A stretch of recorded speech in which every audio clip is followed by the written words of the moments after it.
Galactic Council Chamber on the neutral station Alpha Prime, the vast assembly hall filled with representatives from 12 major alien civilizations. The Corvan Empire's ambassador, Lord Vex, stood at the central podium. His blue scales shimmered under the artificial lights as he addressed the crowd. "The humans claim they defeated the swarm," he said, his voice dripping with mockery. "A species that barely left their solar system 50 years ago wants us to believe they stopped an ancient threat." Laughter echoed through the chamber. The Zalith representative, a crystalline being named Crix, chimed its agreement. They probably encountered a small scout group and exaggerated the story. Typical primitive behavior. Commander Rex, the Soul, human representative, stood quietly in the observer section. His gray uniform looked plain compared to the elaborate robes and biosuits around him. He touched the communication device in his ear, listening to a message from Earth Command. "Let them laugh." Admiral Stone's voice came through clearly. "Phase 2 begins in 3 hours." The Council continued their discussion about territory disputes and trade routes. The Gornak Federation's leader, a massive insectoid called Zet, raised a claw. "We should discuss the human request for full membership. They claimed their fleet numbers over 10,000 ships." More laughter filled the room. 10,000? Lord Vex's tentacles writhed in amusement. Even if true, their primitive vessels would crumble against a single Corvan destroyer. Commander Rex finally spoke. "May I address the Council?" The room grew quiet, more from surprise than respect. The human rarely spoke during these meetings. "Proceed," the Council Chairman, an ancient machine intelligence called Prime, granted permission. Rex walked to the center. 3 days ago, Lee, swarm attacked our colony on New Eden. Not a scout group. A full invasion fleet of 50,000 bioships. Whispers filled the chamber. The swarm hadn't been seen in decades. "Impossible," Crix protested. "The swarm retreated to dark space after the Third Galactic War. They returned," Rex continued calmly, "and we stopped them. Not with 10,000 ships, but with something else." He paused, looking at each representative. "The legends you mock aren't legends. They're historical records we kept hidden." Lord Vex slammed a tentacle on his platform. "Enough of these fantasies. If humans possessed such power, why hide it?" "Because," Rex said, checking his watch, "we hoped the galaxy had grown beyond the need for war. We were wrong." A junior aide rushed into the chamber, his feathers ruffled with panic. "Counselors!" Massive energy signatures detected at the system's edge. The main viewing screen activated, showing empty space. Then reality seemed to tear. Space itself rippled like water. "What is that?" Someone shouted. Rex smiled grimly. "That's our response to your mockery. You wanted proof of human capabilities. You're about to receive it." The tears in space widened. Through them, massive shapes began emerging. Not the sleek, artistic vessels the galaxy knew. These were different, angular, dark, covered in weapon. Ports, each one dwarfed the largest Corvan battleship. "By the void," Lord Vex whispered, his blue color fading to pale gray. One ship fully emerged, a kilometer-long fortress of metal and energy shields. Then another, and another. The count reached 100 before the Council found their voices again. "These aren't from your current fleet," Crix observed, its crystalline form flickering with fear. "No," Rex confirmed. "These are from Earth's vault. Ships we built during our dark age, before first contact. We sealed them away, hoping never to use them again." Admiral Stone's hologram materialized beside Rex. The scarred veteran looked at the assembled aliens with cold eyes. "The galaxy laughed at human legends, called us storytellers and dreamers. But every legend started with truth." More ships emerged, different classes, different sizes, but all bearing the same threatening presence. The count passed 500. "This is just Battle Group 1, Stone announced. "We have 12 such groups. The swarm learned why our ancestors were feared. Would you like the same lesson?" The chamber fell silent. The laughter died. The mockery ended. The legend of humans had returned to the galaxy. Asterisk. Inside the emerged human dreadnought, Retribution Captain Jack Morgan stood on the bridge of humanity's oldest warship. The Retribution had slept in Earth's hidden bunkers for 3 centuries, waiting. Now its ancient systems hummed with deadly purpose. "All systems online, Captain," Lieutenant Anna reported from her station. "The old girl remembers how to fight." Through the massive viewports, the Galactic Council's station looked tiny. Around them, more human ships materialized from jump space. Each emergence sent waves of energy that made nearby alien vessels shake. "Sir, the Corvan Empire is scrambling their defense fleet," the tactical officer, Sergeant Bob, announced. 200 ships moving to intercept positions. Morgan smiled. "Let them come. Time they learned why our ancestors conquered half the galaxy before choosing peace." The bridge crew, all volunteers who knew the old ways, worked with practiced efficiency. These weren't the diplomatic humans the galaxy knew. These were warriors, trained in secrets passed down through generations. "Captain, incoming transmission from the Council," Anna said. "Put it through." Lord Vex appeared on screen, his previous arrogance replaced with barely controlled fear. "This is an act of war. You bring weapons to a peaceful meeting." "Peaceful?" Morgan laughed. "You mock us, deny us membership, and call us weak. The swarm attacked our people, while you laughed. Peace is earned through strength, Lord Vex." The Corvan ships formed an attack formation. Their sleek designs looked elegant compared to humanity's brutal vessels. But appearance meant nothing in war. "Captain, they're charging weapons," Bob reported. Calmly, "Activate Protocol 7, Morgan ordered. The Retribution's hull shifted. Panels opened, revealing weapons the galaxy had forgotten existed. Graviton cannons, quantum torpedoes, and worse, technology humanity developed during its violent expansion period. Prime's synthetic voice interrupted the tension. "Captain Morgan, these weapons violate 17 galactic treaties." "Treaties humanity never signed," Morgan reminded them. "We chose to hide our strength, not abandon it." On the tactical display, more human ships appeared. The count passed 1,000. Each emergence point calculated perfectly, surrounding the system without firing a shot. Admiral Stone's flagship, the Earth's Vengeance, emerged last. The super dreadnought. Measured 5 kilometers long, its hull black as space itself. Weapon ports covered every surface. "This is Admiral Stone to all vessels. Hold positions. We're not here to start a war, but to end mockery." The Zalith representative's ship, a beautiful crystal construct, moved closer to scan the human vessels.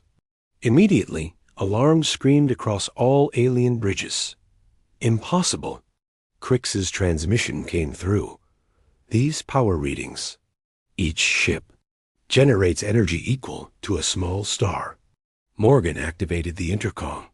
300 years ago, humanity discovered zero-point energy extraction. We could have dominated the galaxy. Instead, we chose isolation and peace. "But why?" Lord Vex demanded. "With such power, you could rule everything." "Because," Admiral Stone's voice carried across all channels, "we learned from our mistakes. Earth's history is written in blood. We nearly destroyed ourselves countless times. When we reached the stars, we promised to be better." The human ships began a synchronized maneuver. They formed a perfect sphere around the Council station, each vessel exactly positioned. It was a display of coordination no computer could achieve, only human intuition and training. "The swarm attacked New Eden," Stone continued. 50,000. Bioships each carrying millions of warrior drones. The colony had 10 million humans, men, women, children. He paused, letting tension build. We destroyed them all in 17 minutes. Silence filled every communication channel. The claim seemed impossible, yet the evidence floated before them. 1,000 warships that shouldn't exist. How? Zet, the Gornak leader finally asked. Nanoswarm missiles, Morgan answered. Each missile contains billions of hunter drones. They consume biological matter and replicate. The swarm's advantage became their weakness. Lieutenant Anna added data to the transmission. Videos from New Eden played, the swarm's massive fleet dissolving like acid eating through paper. Bioships screaming in frequencies only machines could hear. In minutes, the unstoppable force became drifting ash. We could have used these weapons. Any time, Stone said. Every time you denied us trade rights. Every time you mocked our diplomats. Every time you called us weak primitives playing at civilization. The Corvin fleet began backing away slowly. Their captains understood the message. But we didn't, Stone finished. We chose patience. We chose hope. Today, you pushed too far. The legends you mocked? They're not stories. They're warnings. The void between the council station and the assembled fleet's admiral. Stone ordered a single ship forward, the destroyer Prometheus. Compared to the dreadnoughts, it looked small, almost fragile. The alien observers relaxed slightly, thinking. This would be a standard weapons demonstration. They were wrong. Captain Tom Williams commanded the Prometheus. A veteran of the hidden fleet, he knew every secret humanity kept buried. Tactical, prepare configuration Alpha. The destroyer's hull began to shift. Not the crude mechanical transformation other species used, but something fluid, almost organic. The metal flowed like liquid, restructuring at the molecular level. What technology is this? The Gornak Federation scientists frantically scanned. The ship docked within seconds. The destroyer had transformed into 3 separate vessels. Each piece fully functional, weapons charged, shields active. Programmable matter, Williams announced to the watching gallery. Every human ship can become a fleet. Lord Vex's tactical advisors whispered urgently. If one destroyer could become 3, and humans had 1,000 ships present, that's 3,000 potential vessels. Someone calculated aloud. Try again, Stone corrected. Each segment can divide twice more. The 3 pieces of Prometheus split again, creating 9. Attack craft. They moved in perfect formation, demonstrating capabilities that defied galactic understanding of physics. On the council station, Commander Rex watched the alien representatives' reactions. Fear, awe, and something else. Respect. Finally, respect. There's more, Rex said quietly to Prime, who floated beside him. This is just our conventional fleet. Conventional? The machine intelligence's lights flickered, its equivalent of surprise. Before Rex could elaborate, space around them changed. The stars themselves seemed to dim. A shadow fell across the entire system, though no object blocked the sun. Sir, detecting massive gravitational anomaly, a Corvin scientist reported, voice shaking. Something's affecting local space-time. Admiral Stone stood from his command chair. Council members, you've seen our visible fleet. Now witness what humanity truly guards against. The shadow deepened. Reality bent. Then, emerging from nowhere and everywhere simultaneously, a ship appeared that defied comprehension. The Earth's prototype, the Void Breaker Dot, it didn't have a measurable size because it existed partially outside normal space. Sensors couldn't lock onto it. The eye couldn't fully perceive it. It was there and not there, massive and minute, ancient and newly born. Phase-shifted technology, Williams explained, though his own voice carried awe. It exists in multiple dimensions simultaneously. Weapons pass through it. Energy can't touch it, but it can touch everything. To demonstrate, the Voidbreaker fired a single pulse. Not at any ship, but at an asteroid field nearby. The asteroids didn't explode. They simply ceased. Not destroyed, not vaporized, but edited out of existence. Temporal erasure, Stone said. Simply, we can remove things from the timeline itself. Lord Vex collapsed into his chair, scales now completely gray. You could destroy entire civilizations, entire species. Why show us this? Because the swarm was just the beginning, Rex answered from the station. Our deep space monitors have detected something worse coming, something that makes the swarm look like insects. He transmitted classified data to the council members. Images from beyond the galaxy's edge. Shapes that hurt to perceive. Fleet movements that spanned light years. A force that consumed entire systems for resources. The Devourers, Stone named them. They'll arrive within 5 years. The galaxy needs to unite, or we all die. Crix's crystalline form resonated with fear. And humanity will lead this defense? No, Morgan's voice came through from the Retribution. We'll fight alongside you. As equals. That's all we ever wanted. Recognition as equals, not subjects. To be mocked. The Prometheus reformed into its original shape, the demonstration complete. The Voidbreaker faded back into phase space, visible but no longer incomprehensible. You have a choice, Stone addressed the council formally. Accept humanity as full members with voting rights, or face the Devourers alone. We won't force you. But remember, we showed you mercy today. We revealed secrets that could have remained hidden. We offered partnership instead of domination. Zet spoke first, surprising everyone. The Gornak Federation votes to accept humanity's full membership. One by one, other representatives voiced agreement. Even Lord Vex, humbled and afraid, raised his tentacle in consent. But Prime remained silent, processing countless calculations. Finally, the ancient AI spoke. Humanity, you've hidden godlike power while enduring mockery and isolation. Why? Rex smiled sadly. Because gods are lonely, Prime. We'd rather be friends than feared. The vote was unanimous. Earth, hidden military. Command center beneath Mount Everest 3 days after the revelation. Alien ambassadors arrived on humanity's homeworld for the first time.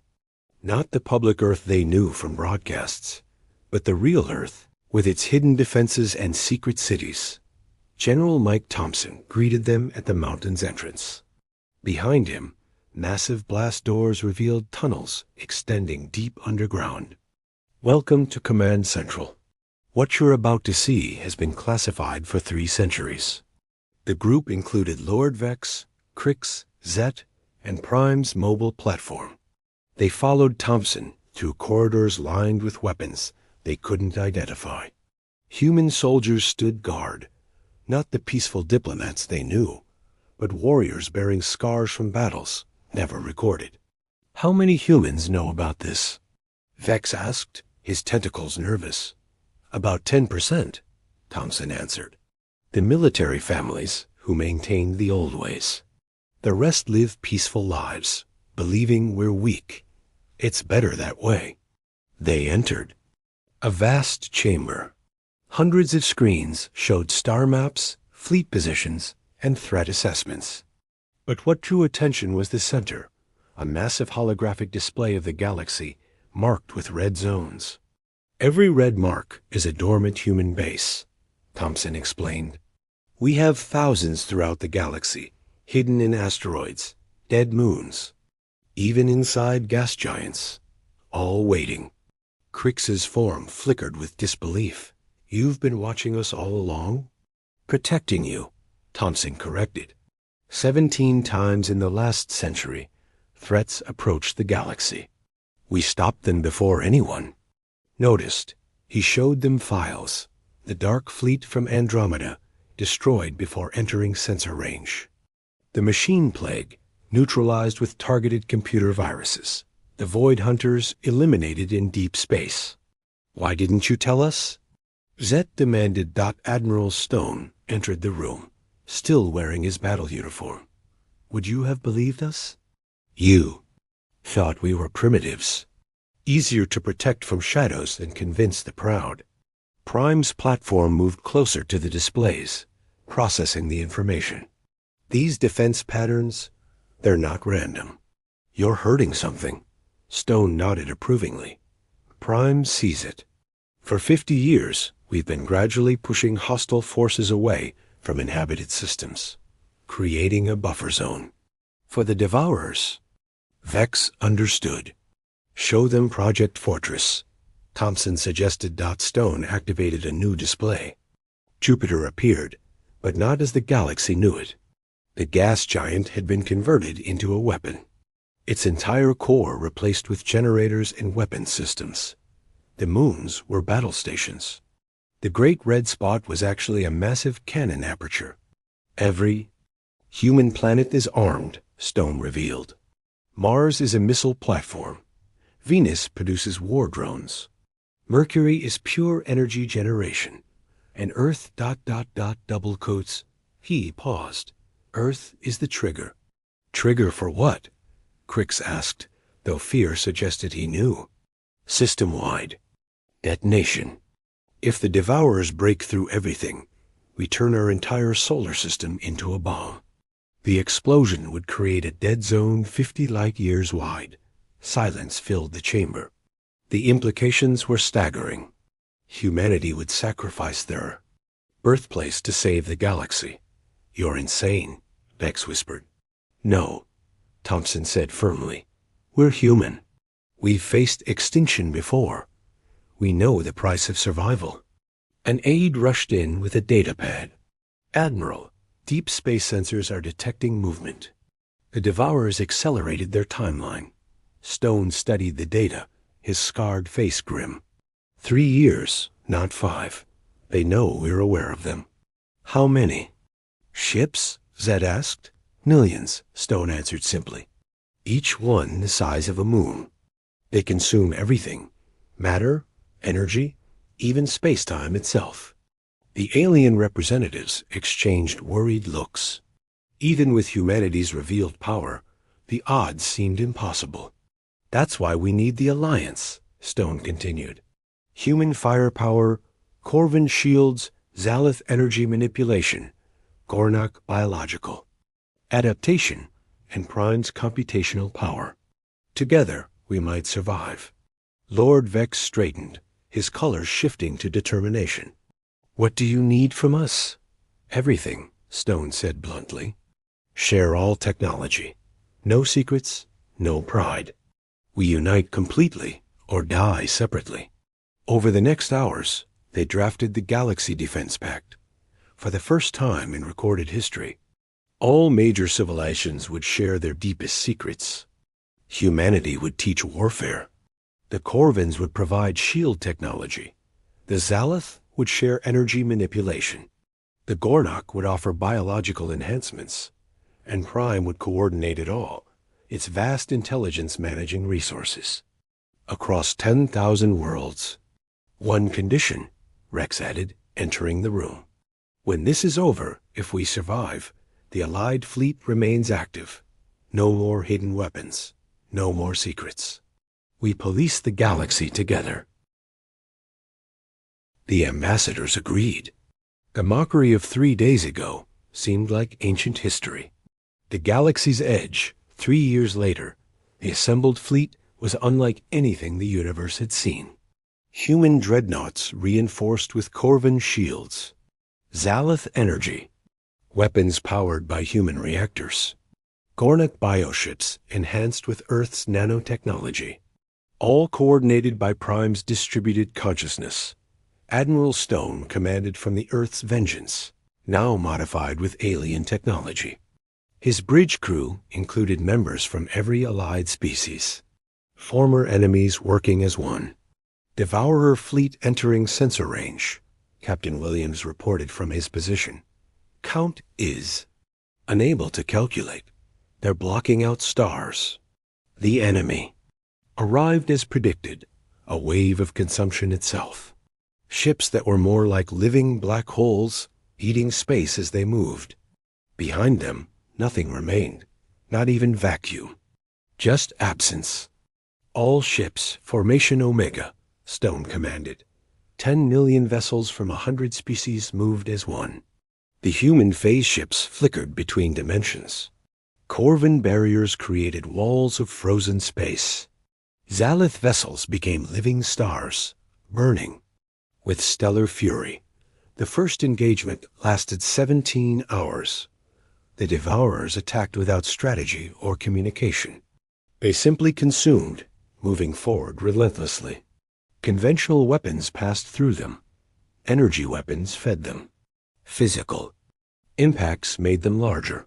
Switch to configuration black, Stone ordered. This was humanity's darkest secret. Weapons designed not to destroy, but to corrupt. Viruses that infected reality itself. Bombs that created paradoxes. Missiles that carried fragments of broken time. The Prometheus, now Captain Williams' flagship, led the assault. His ship divided into 1,000 pieces, each carrying a reality virus. They dove into the Devourer fleet, not to destroy but to confuse. The viruses worked. Devourer ships began consuming each other, unable to distinguish friend from foe. Their perfect hunger turned against itself. Zalith wings, solar burst on my mark, Stone commanded. Crix, now a fleet commander, led his crystalline ships forward. They synchronized their energy, creating a miniature supernova. The light wasn't just bright, it was solid, pushing the Devourers back. Corvin walls compress space, Stone continued. Lord Vex, commanding from his dreadnought, activated technology his people had kept secret for millennia. Space itself folded, crushing Devourer ships in pockets of infinite density. But for every enemy destroyed, 10 more appeared. The wave seemed endless. Admiral, they're adapting, Prime reported through every speaker simultaneously. They're learning our attacks. Stone stood, looking at the tactical display. Humanity had one last secret, one final option they'd hoped never to use. All human vessels, prepare for Protocol Omega. Across the fleet, human captains understood. They'd known this moment might come. Admiral, Rex spoke from Earth, his image appearing on screen. Are you certain? We knew the price, Stone replied. Humanity's gift to the galaxy will hold. Them here, every human ship began to glow. Not with weapons charging, but something else. Their hulls started merging with space itself, becoming part of the universe's fabric. What are you doing? Vex demanded. Creating a wall, Stone answered. A barrier they can't consume because it's made of existence itself. Our ships, our crews, will become a permanent boundary. The transformation accelerated. Human vessels stretched across space, their matter spreading thin but unbreakable. They were becoming space-time itself, a living barrier against the Devourers. No. Crix's form blazed with emotion. There must be another way. But Stone smiled. This is the human way. We sacrifice so others live. Then Prime did something unprecedented. The ancient AI accessed every human ship simultaneously. Negative, Admiral. Protocol Omega modified. Without warning, every allied ship linked with the human vessels. Corvin shields merged with human hulls. Zalith energy flowed through human circuits. Gornak biomatter fused with human metal. If humanity becomes the wall, Prime announced, we all become the wall. Together, the transformation changed. Instead of human sacrifice, it became universal unity. Every ship, every species, contributing part of themselves to create something. New. The barrier formed. Not a wall of death, but of life.